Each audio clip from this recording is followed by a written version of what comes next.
Part 6, Christabel, the sob story of Geraldine, the third character introduced in the ballad. My sire is of a noble line and my name is Geraldine. What is her story? Her story is that she belongs to nobility and her name is Geraldine, and five warriors kidnapped her, even me, a maiden forlorn, kidnapped this woman, and they choked her cries with force and fright, and they tied her on a white horse.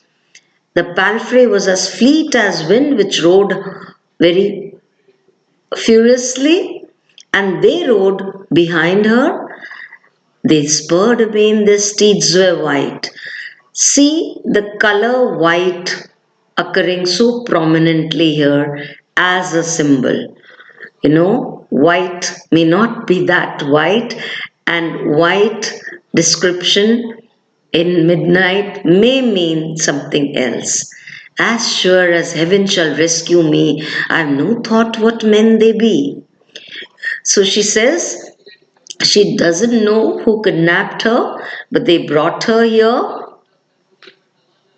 and they tied her here. So, and she fainted, so she doesn't know what happened and where they have gone. Since one, the tallest of the five, took me from the palfrey's back, a weary woman, scarce alive, and they tied her there. Some muttered words his comrade spoke. He placed me underneath this oak. He swore they would return with haste. Whither they went, I cannot tell. I thought I heard some minutes past sounds as of a castle bell. Stretch forth thy hand, thus ended she, and help a wretched maid to flee. Out of the five, one of the comrades spoke something, and this person, the leader, placed her underneath this oak, and he also seemed to swear that they would return in haste. And where they had gone, she cannot tell, and she says that as she woke from that fainted situation, she recollected herself. She heard the clock, the castle bell ring 12 times. Stretch forth the hand, thus ended she, and help a wretched maid to flee. See, the request, stretch forth thy hand, comes again and again. This was the second time. Still, Christabel will not relent, but ultimately she will.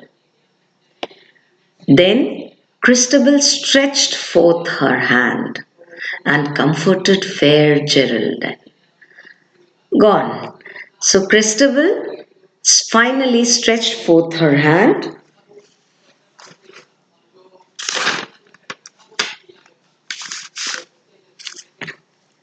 and she comforts Geraldine and makes a speech, makes an offer. O well, bright dame, may you command the service of Sir Leoline, and gladly our stout chivalry will he send forth, and friends withal, to guide and guard you safe and free home to your noble father's hall.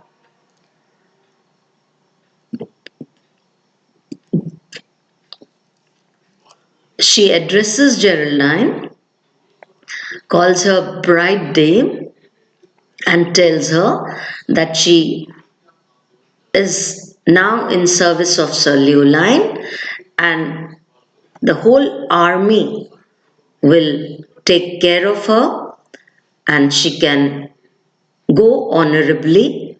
She can share the bed with her on that day, but on that night, but then she can go safely to her father's house.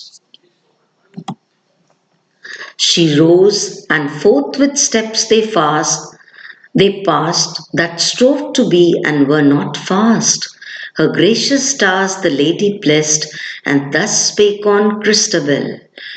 All our house are at rest, the hall as silent as the cell. Sir Leoline is weak in health, and may not well awakened be. But we will move as if in stealth, and I beseech your courtesy this night to share your couch with me.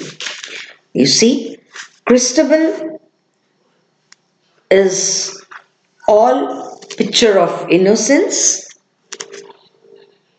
She rose and they started to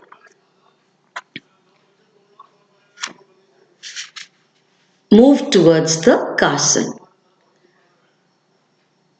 And Christabel keeps on remembering God and Mother Mary and tells Geraldine that as the house, it's midnight, so the house is at rest and they should pass the hall as silently as they can because her father is not in good health and he should not be awakened at that time of the night, and they will move stealthily, and she makes this offer to Geraldine to share the couch with her. Now you will see more elements of suspense coming in.